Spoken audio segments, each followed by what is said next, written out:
man war nga mën a annoncé wu mais bii moom ça fait pchit. Voilà. Alors sëñ Sall balaa ñuy ñëw ci yenn point yi mujj ci waxtaan wi il y a une information sur l'état de santé de Farba Ngom la. mu mel ni l'expertise médicale confirme l'état de santé grave de Farba Ngom mel na ni daal actuellement ni wér-gu-yaramam dëppootul ak maanaam vie carcérale bi ban taxaw seetlu lañ ci mën a def ndax dina ci mën a bénéficier wu li ñu tuddee liberté provisoire. Bon, j'ai vu ça aujourd'hui dans la presse. Et j'ai lu au hasard mon jeune frère, mon jeune confrère, Samba Diamanka du Soleil, que je salue au passage. Quand il a vu l'afflux des titres sur la mort de Farba, il s'est même posé la question, c'est un public reportage ou bien c'est des informations qu'on...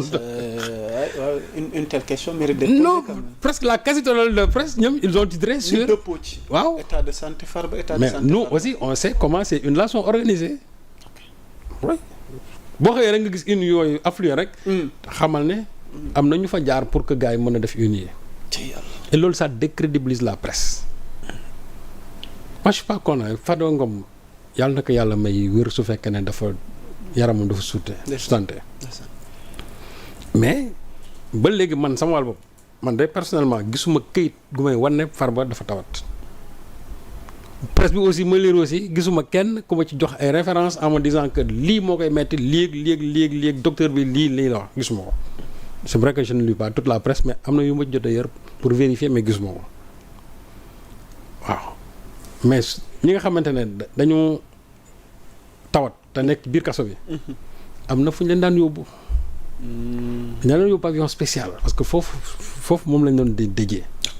bu fekkee ne jàpp nañ ne pavillon spécial. parce que il faut ñu faj la da nga feebar dañ lay faj. mais su fekkee ne dañ la war a yóbbu sa kër moom loolu c'est autre chose man jàpp naa ne comme da nga feebar dañ lay yóbbu ci bërëb boo xam ne dañ la fay faj nañ ko yóbbu pavillon spécial faj ko mais quand j'ai entendu des gens dire que nañ ko yóbbu këram ci di nag kon loolu yéen vous parlez d'autre chose parce que këram moom xanaa ngeen indi seen i médecins ñu faj ko foofu mais les lieux appropriés pour ñu faj ko mooy dans les structures sanitaires. Exactement. Or il y a une structure dédiée à ça mooy am na pavillon spécial docteur bu nekk mën na ko faa fekk. su fekkee ne vraiment yaramam dafa sutante justice bi ñoom am na nu ñuy wax ba ñu jël ko yóbbu ko pavillon spécial faj ko su fekkee nag dañu bëgg nag mu ñibbi këram nañu wax ne quelles sont les motivations sous-jacentes de cette maladie de Farba Ngom donc man jàpp naa ne tey bu feebaree te mu wër na de feebar na nañ ko jël ñu yóbbu ko pavillon spécial. jërëjëf foofu lañ en tout cas ñu waan jàpp ñu feebar yëpp ñu nekk Rebeuss. foofu lañ leen daan yóbbu.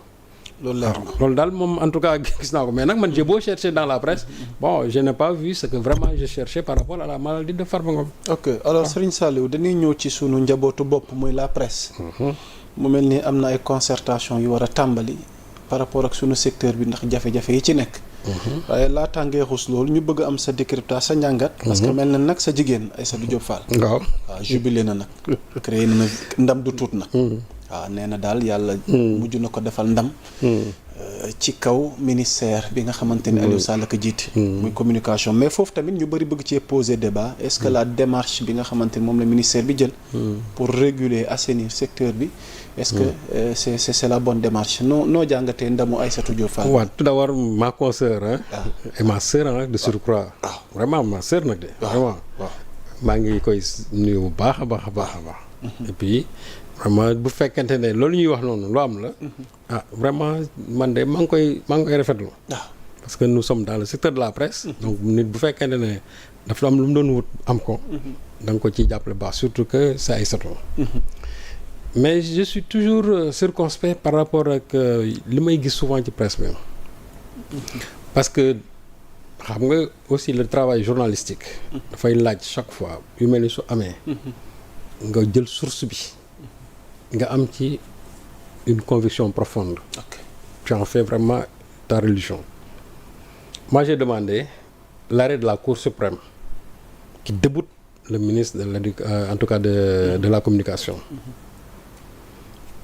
J'ai appelé yenn nit ñi ñu ne ma gisuñu ko c'est vrai que Aïssatou je ne l'ai pas appelé mais jàpp naa ne su ko amoon moom dana ko génne suñ ko joxoon jàpp naa ne aussi que bu ko avocat am yore woon on allait mettre ça à la disposition ñu jox ñu référence yëpp ci li ma jàpp journalistiquement parlant. loolu lépp gisuma ko. L'information je l'ai vue de Mamadou Ibra Kane. bu CDEPS. et jàpp naa ne Mamadou Ibra Kane c'est pas lui le président de la Cour suprême et puis il n'est pas président de chambre.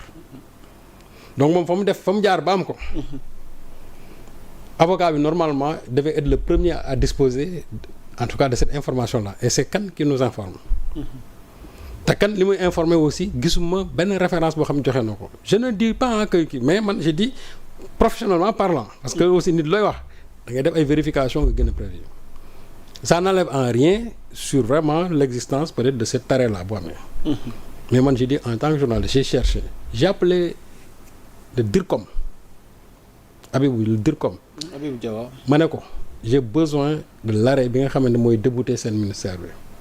en affaire opposant Aïssatou Diop Fall au ministère de la communication mu ne ma ñun nii lañ ci toll. on a été informé par voie de presse. donc nous disposons d'aucun élément.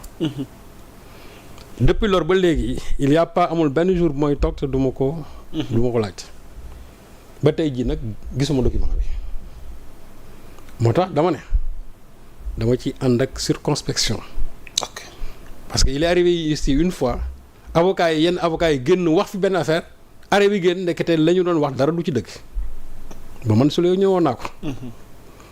je ne veux plus retomber dans ce piège là. léegi nag su génne mu confirmer li ñu wax. bravo ma sœur Aïssatou.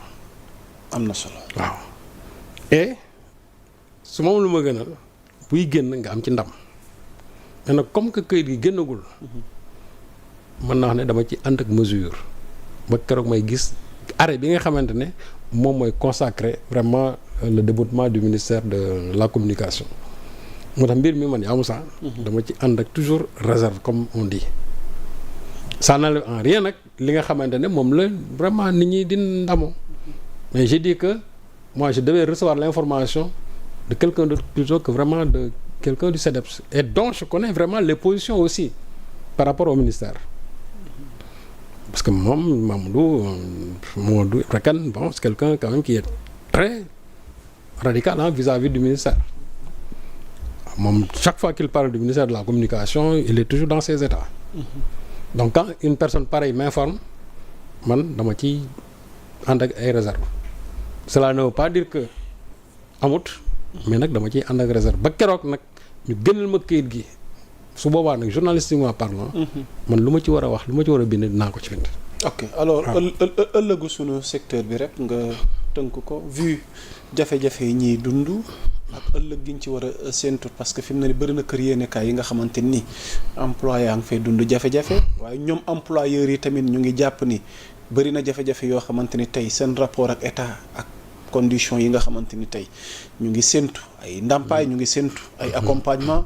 alors tey ndax mënuñu fa poser débat ndax sax concertation yaa ngi ci am ci ñun suñu biir.